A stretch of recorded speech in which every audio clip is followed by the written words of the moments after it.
Now, thank you all Commissioner for being Adam here. Silver. Apologize for starting a little bit late. Shortly after the release of an audio recording this past Saturday morning of a conversation that allegedly included Clippers owner Donald Sterling, the NBA commenced an investigation, which among other things included an interview of Mr. Sterling. That investigation is now complete. The central findings of the investigation are that the man whose voice is heard on the recording and on a second recording from the same conversation that was released on Sunday is Mr. Sterling, and that the hateful opinions voiced by that man are those of Mr. Sterling. The views expressed by Mr. Sterling are deeply offensive and harmful. That they came from an NBA owner only heightens the damage and my personal outrage.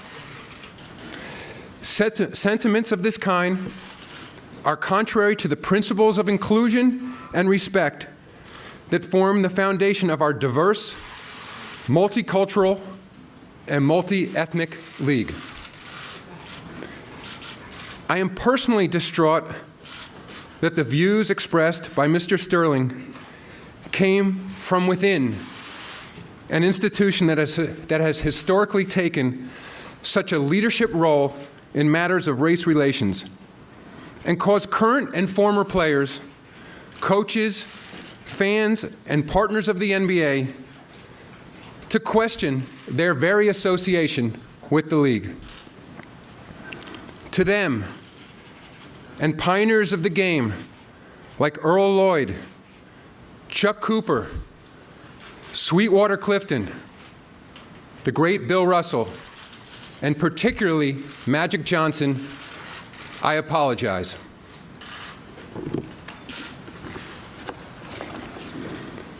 Accordingly, effective immediately, I am banning Mr. Sterling for life from any association with the Clippers organization or the NBA.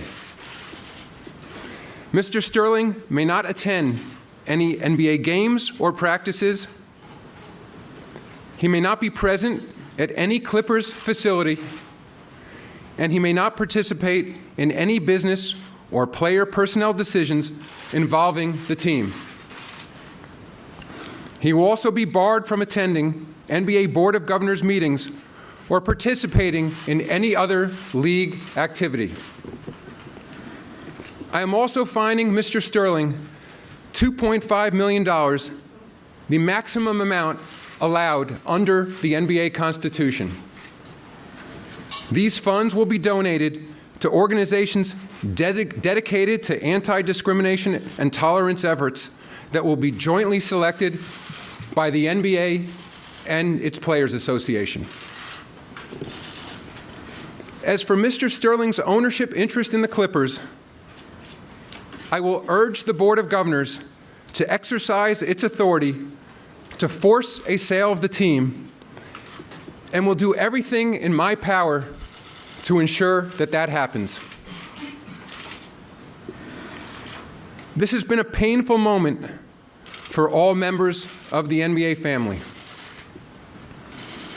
I appreciate the support and understanding of our players during this process, and I am particularly grateful for the leadership shown by Coach Doc Rivers, Union President Chris Paul, and Mayor Kevin Johnson of Sacramento, who has been acting as the players' representative in this matter. We stand together in condemning Mr. Sterling's views. They simply have no place in the NBA. Thank you, and I'll take any questions. We'll take questions now. We'll start with Scott in the back right. Adam Scott Soshnick, Bloomberg. Do you or any of your emissaries have any clue as to whether Mr. Sterling will acquiesce to your wishes to sell the team, or do you expect a fight? I have no idea. Take the next question right here, Rachel.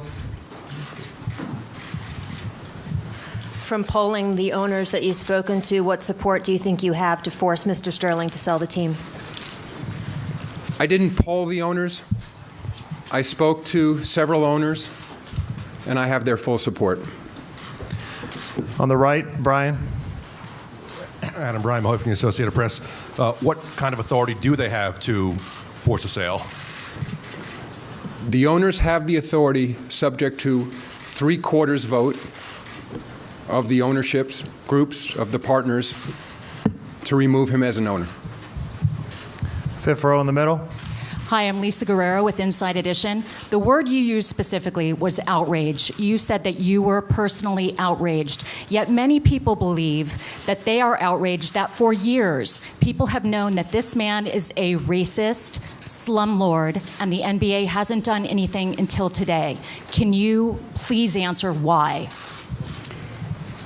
I can't speak to past actions other than to say that when specific evidence was brought to the NBA, we acted. Okay. Over here, second row on the left. Jovian with Fox News, The Kelly File. Should someone lose their team for remarks shared in private? Is this a slippery slope? Whether or not these remarks were initially shared in private, they are now public, and they represent his views. Fifth row in the middle, Tim. Let's get a microphone there, please. Tim Botzis from the New York Post. Adam, what was the process to come into this decision over the last couple of days, and when did you decide that this was the appropriate action to take? I ultimately decided this morning that this was the appropriate action, and the process beginning Saturday morning when this tape was first released was to appoint an investigator. It was David Anders from the Wachtell Lipton firm. He conducted a series of interviews, some by phone, some in person. He concluded his investigation late last night.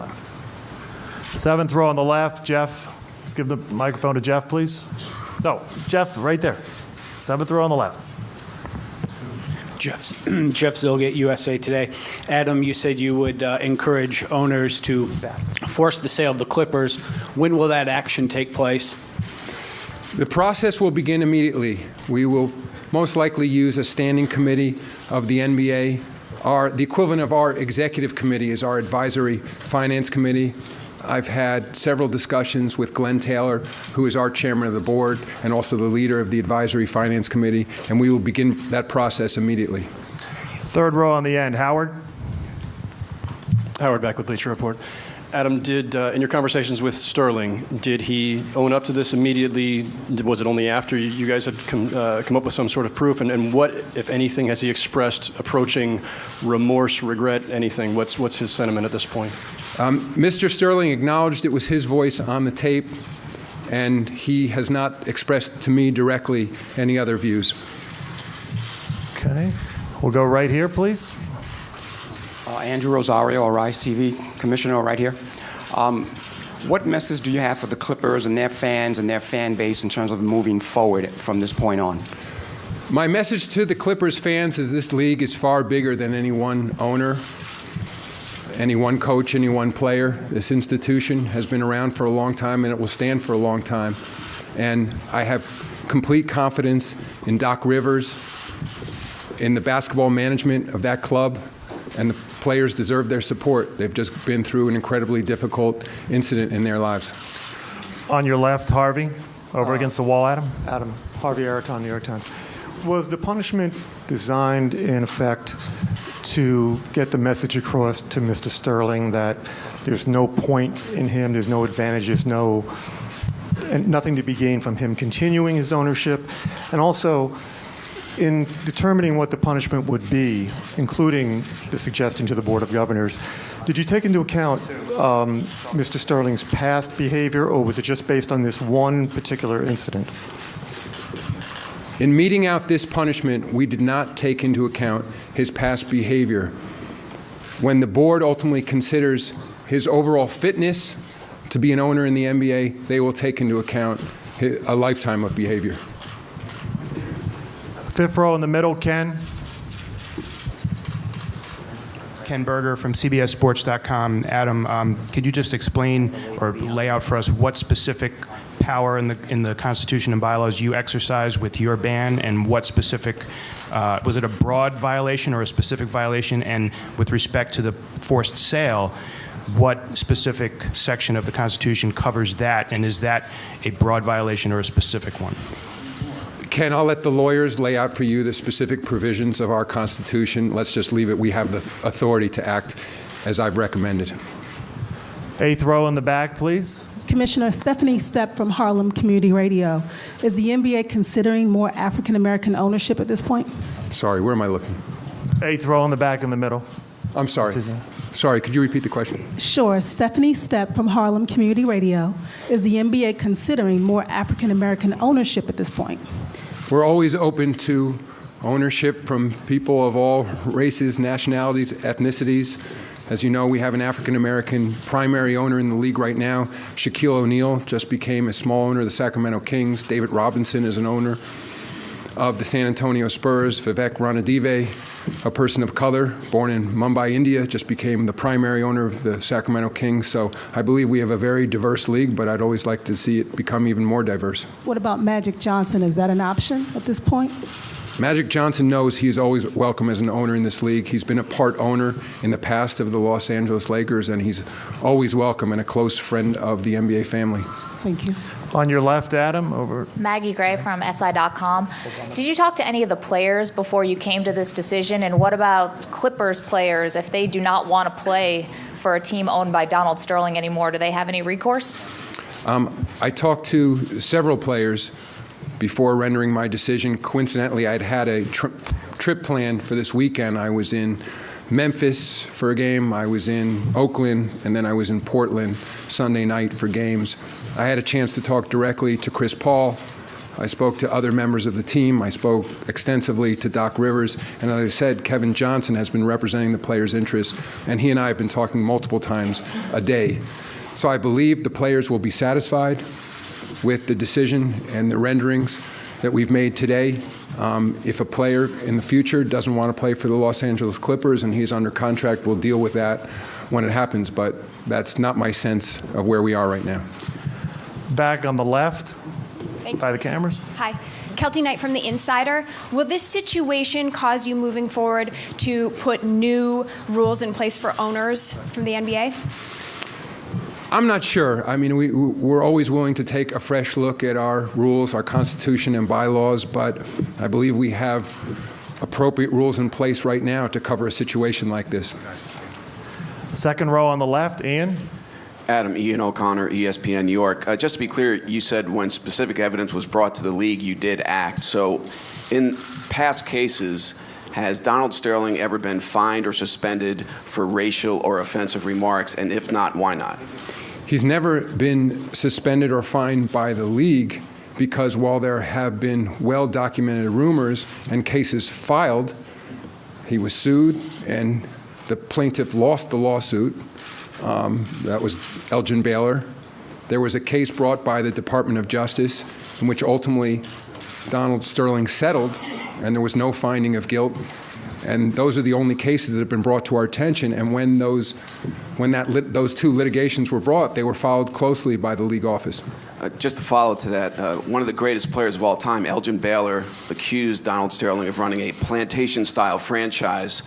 Did that not concern you, and why was that not investigated? Despite the fact he lost the case, he has a prominent standing in the league, and he said some very serious things. It concerned us greatly. We followed the litigation closely, and ultimately, Elgin Baylor did not prevail in that litigation. Second row, right on the right side here, Adam. Commissioner Silver, Brandon Robinson of the Source magazine. Obviously, CarMax and State Farm withdrew their sponsorship with the LA Clippers. As you as the commissioner of the NBA, what would you tell other people who are maybe on the fence or people who have withdrawn to want to, in the future, invest in one of your franchises of the LA Clippers? I would say that those marketing partners of the Clippers and partners of the entire NBA should judge us by our response to this incident. And I think we've responded appropriately, and I would be hopeful that they would return into their business relationships with the Clippers. On the left, on the front, against the wall over there. Great. Jason, Left. Yeah, thank you. Jason Carroll with CNN. I'm wondering if you've spoken to Mr. Sterling about this ban or any of his representatives, and if so, what has Mr. Sterling's reaction been to the punishment? I did not speak directly to his representatives about this ban. They were informed shortly before this press conference. I did not hear precisely what their reaction was. Okay. Robert Silverman from the Daily Beast. Have there been any decisions about whether the immediate members of Mr. Sterling's family, including Rochelle and his, will be allowed to remain in an ownership or managerial position in the league as well? No, there have been no decisions about other members of the Sterling family. And I should say that this ruling applies specifically to Donald Sterling and Donald Sterling's conduct only. Sixth row on the right. Commissioner Mike McCarthy from Ad Age. As you mentioned, over a dozen sponsors have dropped the Clippers. What has been the financial impact on this franchise and on the league from this scandal? You know, Mike, I don't know. This has all happened in 3 days. And so I'm hopeful that there will be no long-term damage to the league and to the Clippers organization. But as I said earlier, I'm outraged, so I certainly understand other people's outrage. And they'll take some time. This will take some time, and appropriate healing will be necessary.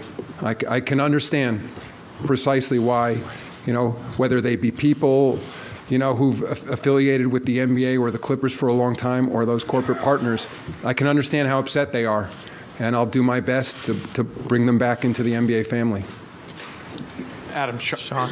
In the middle, sixth row. I'm Sean Gregory from Time. If the owners vote, 3/4 vote not to force the sale, can you still, under your powers, institute the lifetime ban? The lifetime ban has been instituted. That is independent of forcing a sale of the team. Okay, in the middle, give the Mike Vaccaro, please. Mike Vaccaro, New York Post. Adam, can you share with us what your initial reaction was when you first heard the voice in the tape and what it was espousing? When I first heard it, I was shocked.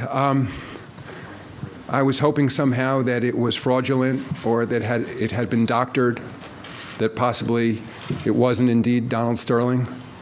I've known Donald for over 20 years, so I suspected it was his voice, and we set about immediately investigating. And that was my reaction, to sort of bear down and say, let's get to the bottom of this as quickly as possible. Sixth row on the right at the end. Commissioner Aaron Katersky from ABC. Mayor Johnson has indicated he would like the league to undertake a full accounting of Donald Sterling's past and the failures by the NBA to act until now. Is that an account you'd be willing to undertake? And would you make any effort to mete out the personal views of other NBA owners at this point? I've had, as I said earlier, multiple conversations with Kevin Johnson, and I'm hoping that the actions we take today will satisfy our players. I believe they should. Fifth row on the right in front. Commissioner John Weinstein from New York One. Can you just tell us, you said you've known Donald Sterling for 20 years. What have your interactions over those 20 years been like with him? Have you ever seen anything like this? Have you ever felt anything like this? And what kind of man did you adjudge him to be prior to this? I have not been that close to him over the years, but there's nothing I've ever seen in his behavior that would evidence these kinds of views. I've certainly, again, because there have been a lot of public filings about his activities, I've been aware of those accusations, but there's nothing I've ever seen firsthand that would indicate that he held the views that were expressed on these audio recordings. Back in the middle, please. Raise your hand so you can see you. Thank you. Commissioner Howard Megdal, Sports on Earth. I'm curious, just you spoke about your personal response to this. In terms of Donald Sterling self-identifying as Jewish and you doing the same as well, I'm wondering whether there was a specific kind of pain associated with that for you, and if you felt a certain responsibility within the Jewish community to be responding to this in this way. I'd say my response was as a human being. I used the word distraught before. I spoke on Saturday morning directly to Chris Paul, to Doc Rivers, and it wasn't even anger at that point. I mean, there was a certain somberness. And frankly, I felt sort of most strongly and personally for that team, while this affects every player and anyone associated with the NBA family, that for those players and those coaches to go out and do what they need to do and play at the highest level in the world and have them hanging over this, I think caused me to have a certain sadness, I would say, about the entire situation. So I think this is, regardless of anyone's religion, ethnicity, nationality, I think this is incredibly hurtful. All right, I'm going to take two more back by the cameras. Mr. Silver, Joe Messeri, Pix 11 News. At any time during your conversation with Mr. Sterling, did he express any remorse or denial regarding these comments? Mr. Sterling has not expressed those views directly to me. I'm going to take two more. Andrew, right here for one. Commissioner Andrew Rosario, Rise TV again. It's been suggested that the the Clipper players, be granted free agency at the end of this year as a result of this issue. Is that something that can be considered? That is not something we're considering. Final question in the back in the middle. Commissioner Jason Page, NBC Sports Radio. If you don't get the three-quarter vote that you need, is it possible that Donald Sterling could still be an absentee owner profiting from this team, even though he's banned physically from doing anything with it? I fully expect to get the support I need from the other NBA owners to remove him. Thank you, Adam. Transcripts will be available later this afternoon. We will email them out. If you have not given us your email address, please do that.